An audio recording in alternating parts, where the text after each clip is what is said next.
Idea video આંગણવાડી અને બાલવાટિકાના બાળકોના માતાઓ માટે. નમસ્તે. આજની મીટિંગમાં ઉપસ્થિત દરેક માતાઓનું હાર્દિક સ્વાગત છે. આશા છે તમને ગયા અઠવાડિયાનો આઈડિયા વિડિયો ગમ્યો હશે. ચાલો આજના કામની શરૂઆત કરીએ. ગયા અઠવાડિયાની પ્રવૃત્તિ તથા ઉંમર પ્રમાણે આપવામાં આવેલ વર્કશીટના અનુભવ તથા ક્રમમાં ગોઠવો.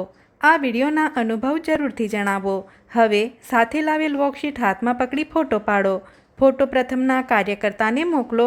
ત્યાં સુધી વિડીયોને અહીં રોકો.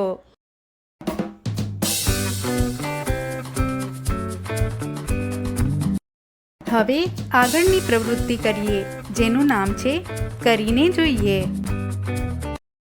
દરેક માતા ગોળમાં બેસે. વચ્ચે અમુક વસ્તુઓ મૂકો, જેમ કે પેન્સિલ, બોટલ, માપપટ્ટી વગેરે.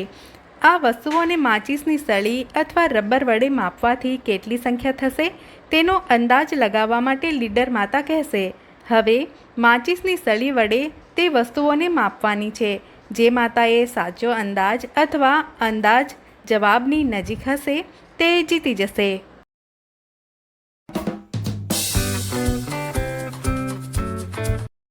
ચાલો હવે આગળની પ્રવૃત્તિ કરીએ, જેનું નામ છે કંઈક નવું શીખીએ. બાળકોને આકારમાંથી ડિઝાઇન શીખવાના ઘણા ફાયદા હોય છે, જેમ કે બાળકો અલગ અલગ રીતે વિચારે અને પોતાની કલ્પનાઓનો ઉપયોગ કરવામાં મદદ કરી શકે છે. ચાલો આ વિડીયોની મદદથી વધુ માહિતી મેળવીએ.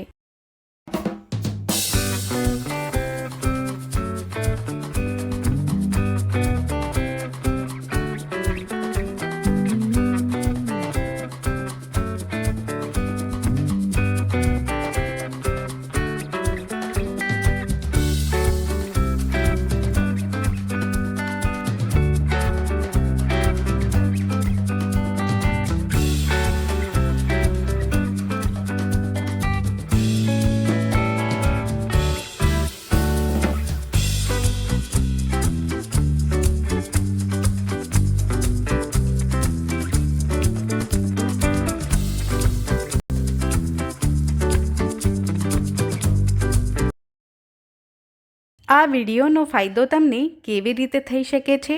દરેક માતા સમૂહમાં જણાવે.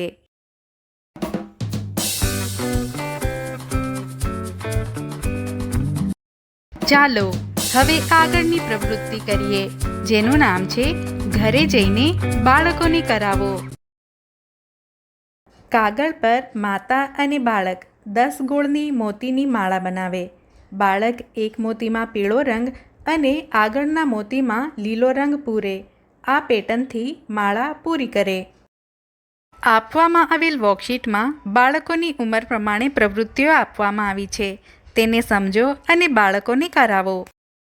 શું બાળકને આપવામાં આવેલ પ્રવૃત્તિ અને વર્કશીટ કરવામાં મજા આવી કે નહીં તેના અનુભવ અમને જરૂરથી જણાવો. આજની પ્રવૃત્તિઓ અહીં પૂરી થાય છે. આવી જ નવી જાણકારીઓ અને પ્રવૃત્તિઓ સાથે ફરી મળીશું. ત્યાં સુધી તમારું અને તમારા બાળકોનું ધ્યાન રાખજો. ધન્યવાદ.